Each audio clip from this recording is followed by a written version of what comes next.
Dear friends, welcome to another episode of Geopolitical and Military News. In this video, we will discuss German Chancellor Olaf Scholz's visit to China in November 2022, a visit that we now know may have been decisive in preventing Vladimir Putin from launching a nuclear attack against Ukraine later that year.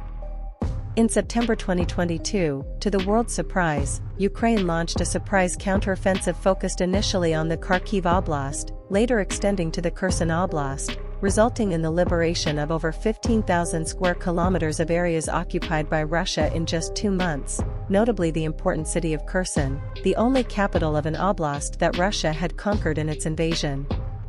During the Ukrainian counteroffensive, the Russians were forced to retreat on multiple fronts, with some pro-Russian sources even fearing that if Ukraine had enough momentum, it could expel Russia from even more occupied territories, potentially bringing Ukraine closer to Crimea, annexed by Putin in 2014. The evidence that this offensive was worrying Russia came in the form of a barrage of nuclear threats primarily from former Russian President Dmitry Medvedev, but also from Vladimir Putin, with both issuing nearly a dozen threats of nuclear weapon use between September and November 2022. Despite being terrible, these threats were largely downplayed by much of the world, seeing them as just a continuation of Russia's traditional nuclear threats. However, a newly released article in March 2024 showed that Russia was indeed prepared to launch nuclear weapons against Ukraine if the Ukrainian counteroffensive had sufficient strength to liberate more occupied territories. On November 2, 2022, just days before the Ukrainian liberation of the city of Kherson, German Chancellor Olaf Scholz made an almost surprise visit to Xi Jinping in Beijing. Typically, major state visits are announced months in advance, but Scholz's trip to China had been announced only 2 weeks prior. Despite China and Germany having many economic and commercial matters to discuss, the central theme of that visit was just one: Russian nuclear threats against Ukraine.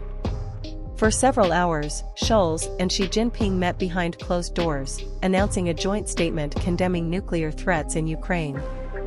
Initially appearing to be just another empty and powerless joint statement, like so many others, we now know that shortly after that meeting, Xi Jinping confronted Vladimir Putin directly. It's obvious that we don't know exactly how that confrontation unfolded and what terms were used, but various sources suggest that Xi Jinping clearly and explicitly told Putin that the use of Russian nuclear weapons against Ukraine would not be tolerated by China. If it happened, China would have no choice but to align with the bloc led by the United States in support of Ukraine. While not official, we know that China is Russia's only major economic and commercial ally, and despite demanding discounts of over 40% on gas, oil, and fuel purchases from Russia, these Chinese purchases are crucial for maintaining Putin's invasion effort in Ukraine. Therefore, if in response to a Russian nuclear attack on Ukraine, China completely severed its ties with Russia, even directly supporting Ukraine's defensive effort, Russia would not only lose its only major economic and commercial ally, but also gain a significant opponent in its invasion of Ukraine. According to the article, all this Chinese effort to pressure Putin not to use nuclear weapons in Ukraine to stop a counteroffensive that at that time seemed likely to continue until approaching Crimea began in response to pressure from Olaf Scholz alongside Xi Jinping, pressure that may have saved the lives of millions of Ukrainians and avoided World War III. If you are not yet subscribed to the channel, subscribe now to support us, and leave your like. Until next time.